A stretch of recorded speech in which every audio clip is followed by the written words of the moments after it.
Hey everyone, today we're going to be showing you how to make a working flashlight in vanilla. I'm going to be doing this collab with Vandal and Hacknick. Hopefully you enjoy. Hello, my name is Vanel, and today I'm going to be teaching you how to make a working flashlight. So what we're going to do is we're going to open our palette, go to Shapes, a new cylinder. I'm using metal floored tread and the color charcoal for this. So what you're going to do is you're going to take your cylinder, I'm using grid to make this easy, and just estimate about how big you want it to be.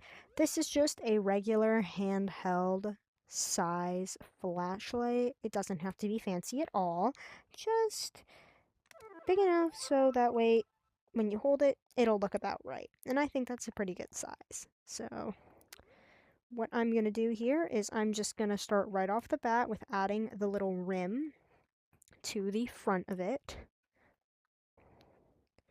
So I'm just going to go here.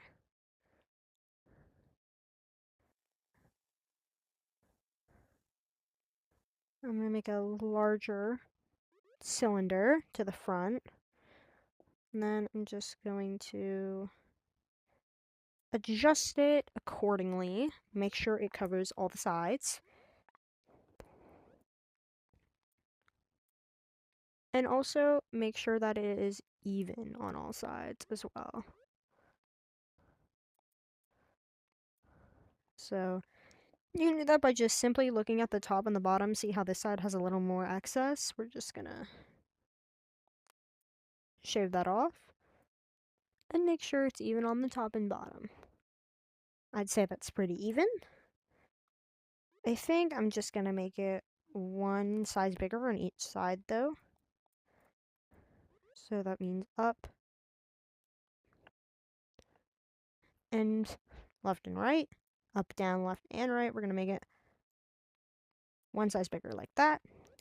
Then I'm going to change my color and I'm going to use gray for another size, another edge of the rim. And we're just going to make this a little bit smaller than the last one.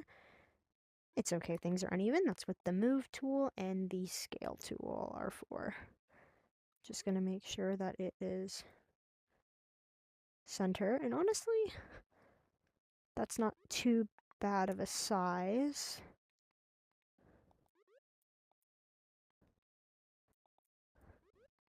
I think that's perfect.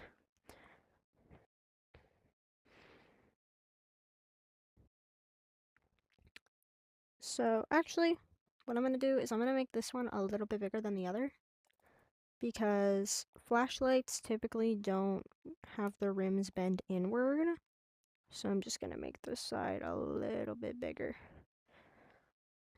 Just like that, making sure it's all even. There we go. So next, what I'm going to do is I'm going to add all the buttons and little details, which includes me adding another little rim, switching back to charcoal, of course. I'm going to add just another little rim on the back of the flashlight.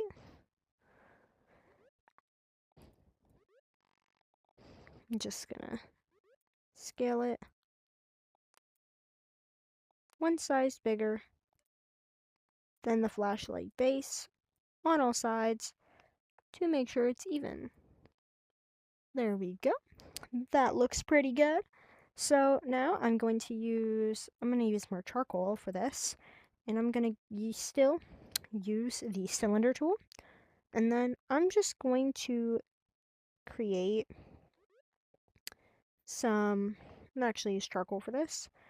I'm just going to create some maybe screw holes, just some accented little slot details, just to make it look a little more realistic, a little more polished, and all that.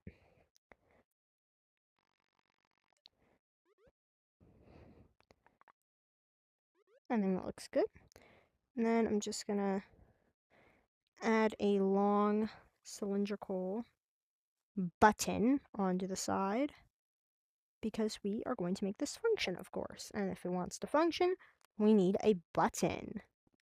So I am gonna go and I'm going to go back to my cube that I was originally going to use.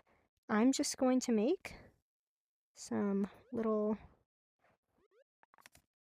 ridges because a lot of flashlights, at least the ones that I see, have a lot of little like grip ridges on them. So we're just going to try and replicate that with a couple square ridges. And then we're also going to use the cylinder to make some extra ridges that look a little more rounded. So we're going to go back to cylinder, put a horizontal like this, and add some ridges that are a little closer together. And you'll see they have that little taper in the middle, which is good because it makes it look more like a grip point. How's that looking? That looks pretty good. I'm going to go back to charcoal and cube. I'm just going to add some little raised pieces just to make it look a little more detailed, of course. And again, just try and replicate what they typically look like because I like to do realism. There we go. And I'm just going to select these,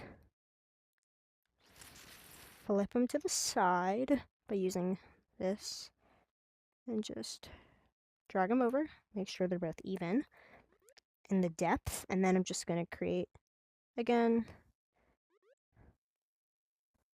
some more of those grip lines, and then I'm going to go back to cylinder, have it standing up straight, and making those closer together grip lines, like so. I think I'm actually going to switch that one from a cylinder to a square to make it a little more even looking. I actually might have to respace these. Hold on. Yeah, I'm definitely going to have to respace these, but that is a-okay.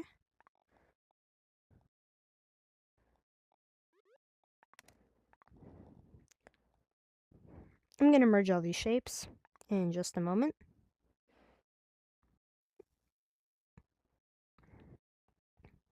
Honestly, it doesn't look too bad just like that. I'm just going to add a straight line down the center like that, and I'm just going to raise it by 1 so it won't clip.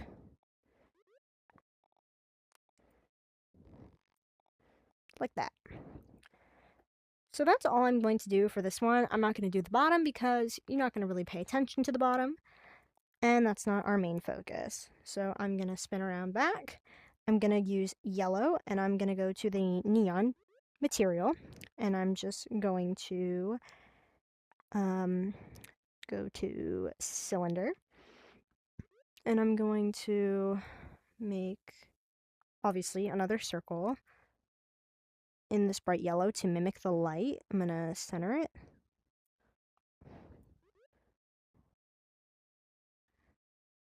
Or at least try to. It's just a little uneven. That's why it's not centering.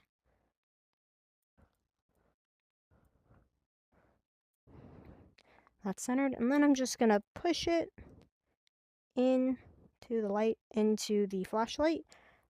Make sure it doesn't clip, of course. Oops. Make sure I didn't manipulate anything over here. There we go. So now that we have our flashlight base, we're going to go onto the circuits. Alright, so now, open your maker pen, spawn in a clamp,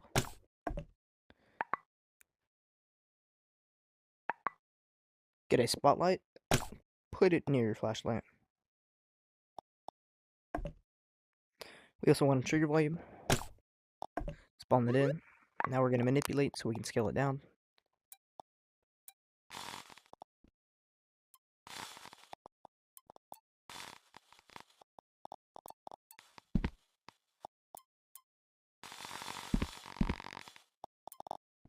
Now that we have our trigger volume spawned, we're going to wire, clamp the spotlight, clamp the trigger volume, and then go to the base and clamp the flashlight. Now that we have our light here, what most people might think is that the only thing you need to do to turn it on and off is to wire the when entering zone to the on and off. But when you touch it, if you can see, it just flashes on and back off again. So what we want to do is we're going to make it so that it turns on, and then once you click it again, it turns off. So what we're going to do is unwire that, open our palette, get 2 states and a state machine, wire this to this, and then this state back to the state. Configure one of the states and choose one of the values and add it to at least 1. Now, whenever this specific state is powered on, that value will be synced to this. See, as you see it turning on and off, that's because it's switching between the state that has the 1 and the one that doesn't have the 1. So what we're going to do is we're going to wire both of our activate pins to the when entering zone. That way, when you click it, see if I click it, see it's powered onto the left one. When I click it again, it powers to the other one. So now, basically, as you can see, it's outputting 0, meaning it's going to be off. And then when we click it, it's going to, hold on. There we go. When you click it, it's going to turn to the other state, which is 1, which is going to be true, which means it's going to turn the light on. So we're just going to connect this red pin here. Oops, what the hell? This red pin here to the on and off. So essentially, when I click it, turns off. When I click it again, turns on. And that's how you make it turn on and off. Hopefully this tutorial helped you out. If it did, go ahead and subscribe to Soar, Hecnic, and Vandal on YouTube. Anyways, we'll see y'all in the next one.